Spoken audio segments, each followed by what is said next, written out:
Leo ran until the forest thickened into an impenetrable wall of branches and thorns, and then he ran some more, his lungs screaming and his legs threatening to give out. The silver object Isabella had pressed in his palm was cold against his skin, a talisman of hope in a night that had stripped away every certainty he possessed.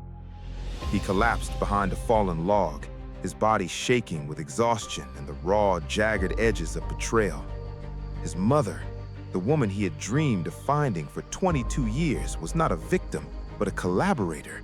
Vargas, the man who had posed as his captor, was the architect himself. Isabella, the ally he had begun to trust, had just saved his life and shattered his worldview in the same breath. He did not know which way was up, which truth was real, which lie was the foundation of his existence. He forced himself to breathe, to slow his racing heart, and to examine the silver object in his hand. It was a small cylindrical device, no larger than his thumb, with a single button on one end and a USB port on the other. A data drive, encrypted and encoded, containing something that Isabella had deemed important enough to risk her life. He pressed the button, and a tiny screen flickered to life, displaying a single word: legacy. He did not know what it meant, but he knew that it was his only lead, his only weapon against the architect's web of lies. He tucked it into his pocket and forced himself to his feet, his body screaming in protest, and began to walk toward the distant glow of the city lights. Diego found him at dawn, stumbling out of the forest onto a dirt road that wound toward the coast. The older man's face was a mask of relief and fury, and he pulled Leo into a fierce embrace that spoke of hours of desperate searching. "I thought you were dead," Diego said, his voice hoarse. "I tracked the men who took you, but they were too fast. I lost the trail at the villa. What happened?" Leo told him everything: the cabin, his mother, Vargas's true identity, Isabella's warning, the data drive. Diego listened in silence, his expression growing darker with each revelation. When Leo finished, Diego shook his head slowly, his eyes filled with a sorrow that had nothing to do with the present moment. "I suspected Isabella was not our enemy, but I never imagined Vargas was the architect. He was a lieutenant in the Southern Territories, a nobody who rose through the ranks through sheer brutality.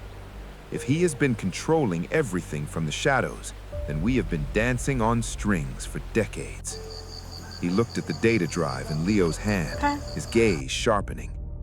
"That drive is the key. Isabella would not have risked her life for anything less.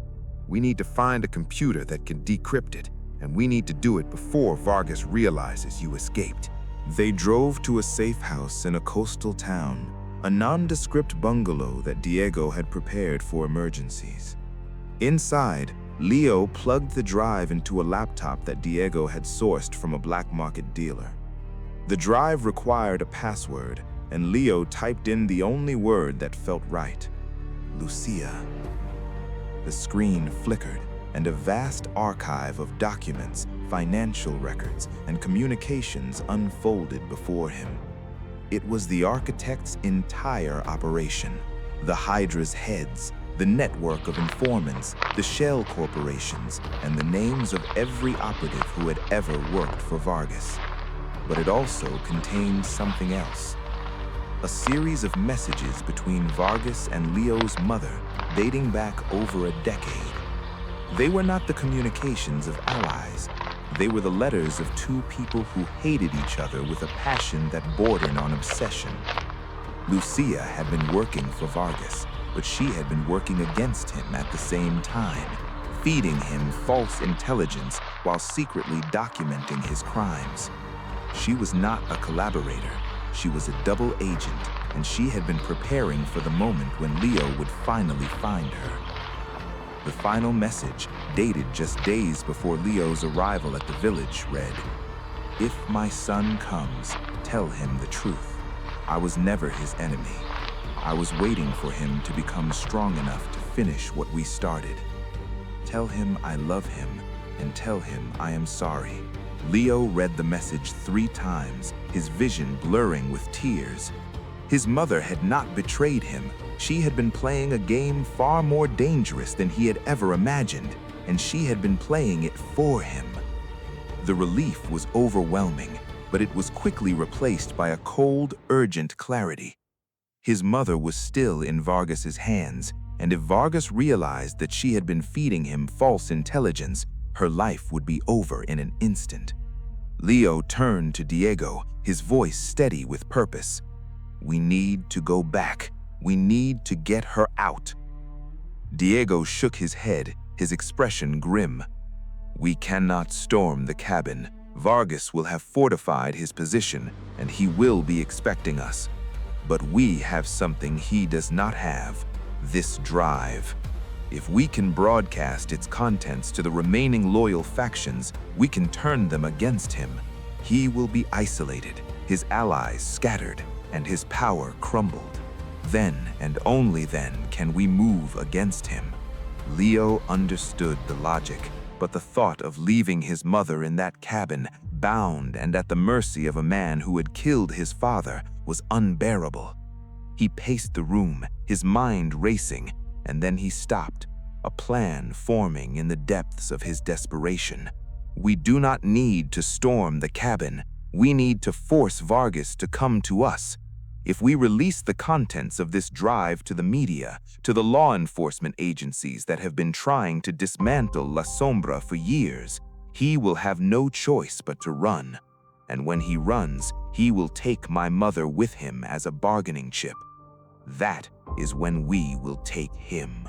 The plan was reckless, insane, and entirely dependent on timing. Diego began making calls, activating a network of allies that Leo had not known existed. Retired operatives, disillusioned enforcers, and journalists who had been waiting for a story that would change their careers. Within 24 hours, the contents of the drive were being leaked to every major news outlet, every intelligence agency, and every rival organization that had been crushed by Vargas's rise to power. The response was immediate and chaotic. Vargas's network began to collapse as his allies abandoned him, his assets frozen, and his safe houses compromised. But Vargas was a survivor, and he had anticipated this possibility. He did not run. He retreated to the cabin, taking Leo's mother with him, and issued a single public message. "If the heir wants his mother, he will come to me alone. If he brings anyone else, she will be dead before he reaches the door." Leo watched the message on the laptop, his heart pounding with a mixture of fear and determination. He had expected this move, had planned for it, and he knew that the final confrontation was inevitable. He looked at Diego, who was already shaking his head in protest. "You cannot go alone. It is suicide." Leo met his gaze, his voice calm and final. "He is right. If I bring anyone, he will kill her. But I will not go unarmed. I will go prepared, and I will end this, one way or another." Leo spent the next hour preparing. He studied the cabin's layout from satellite images, memorized the positions of the guards, and rehearsed the movements that would take him from the forest edge to the door. He did not carry a weapon that could be seen. Instead, he concealed a small tactical knife in his boot and a wireless earpiece that connected him to Diego, who would be positioned in a ridge overlooking the cabin. When the sun began to set, Leo walked into the forest, his footsteps steady and his mind clear. He reached the cabin as the last light of day faded, the sky painted in shades of crimson and violet. The door was open, and Vargas stood in the doorway, his silhouette framed by the firelight within. He was smiling, a predator's smile that revealed years of practice in the art of cruelty. "I knew you would come," he said, his voice carrying across the clearing. "You are predictable, just like your father. You think you can save her, but the only thing you can save is your own pride." Leo did not respond. He simply walked toward the door, his hands raised in a gesture of surrender. As he crossed the threshold, he saw his mother sitting in the same chair, her wrists bound, her face pale, but her eyes burning with a fierce, unbroken defiance. She looked at him, and in her gaze he saw a message that was meant for him alone. "I am ready." Vargas closed the door behind them, the heavy wood cutting off the last of evening light. The cabin was lit by a single oil lamp that cast dancing shadows on the walls, and Leo could see the weapons that were scattered across the table: a pistol, a knife, a length of rope. Vargas gestured for him to sit, but Leo remained standing, his eyes fixed on the man who had orchestrated his father's death and his mother's captivity.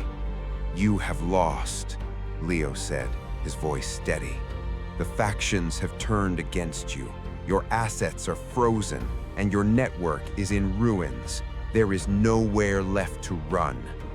Vargas laughed, a sound that was rich with genuine amusement. "You think I care about the factions? I built them, and I can build them again. The only thing that matters is the key, the legacy that your father hid, the legacy that you now carry. I know you have the drive, and I know what is on it, but it is incomplete. There is a final piece, a code that exists only in the memory of your mother. She has been holding out on me for years, and I am tired of waiting." He walked toward Lucia, his hand moving to the knife on the table, and Leo's body reacted before his mind could catch up. He lunged, his hand going to the knife in his boot, and the two men collided in a blur of violence and fury. The fight was brutal, each blow landing with the weight of years of accumulated hatred.